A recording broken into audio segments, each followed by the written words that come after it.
ठाकरेंच्या शिवसेनेमध्ये 2 मर्सिडीज दिल्या की 1 पद मिळायचं, नीलम गोऱ्हेंचा गंभीर आरोप। तर इतरांच्या बाबतीत असं घडल्याचं लोक सांगतात, मात्र मी कधीही पदासाठी पैसे दिले नाहीत। वक्तव्यावर नीलम गोऱ्हेंकडून सारवासारव।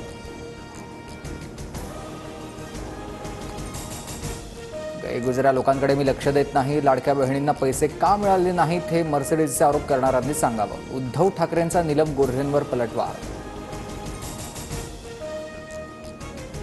नीलम गोऱ्हेंच्या वक्तव्यानंतर ठाकरेंची शिवसेना आक्रमक। ठाकरेंच्या शिवसेनेकडून पुण्यात गोऱ्हेंविरोधात आंदोलन, तर मुंबईतही गोऱ्हेंच्या निवासस्थानाबाहेर ठाकरेंच्या शिवसेनेचं आंदोलन। दिल्लीत साहित्य संमेलनाच्या समारोपाला राज्याचे दोन्ही उपमुख्यमंत्री एकत्र, आमच्यात कोणतीही नाराजी नाही, अजितदादांची टोलेबाजी। फडणवीसांच्या चेहऱ्याकडे बघून जनतेनं धनुष्यबाण आणि घड्याळाला मतदान केलंय, भाजप आमदार सुरेश धस यांचं वक्तव्य। अजित पवार धनंजय मुंडेंचा राजीनामा घेण्याच्या मानसिकतेत, पण घोडं कुठं पेंड खातंय ते कळत नाही, माजी मंत्री बबनराव घोलप यांचं वक्तव्य।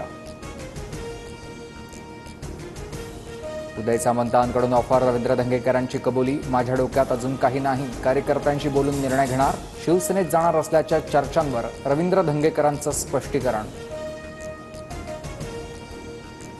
राज्याचं अर्थसंकल्पीय अधिवेशन 3 मार्च ते 26 मार्चपर्यंत असणार। 8 मार्चला महिला दिन, महिलांच्या प्रश्नावर विशेष चर्चा होणार, तर 10 तारखेला उपमुख्यमंत्री अजित पवार अर्थसंकल्प सादर करणार।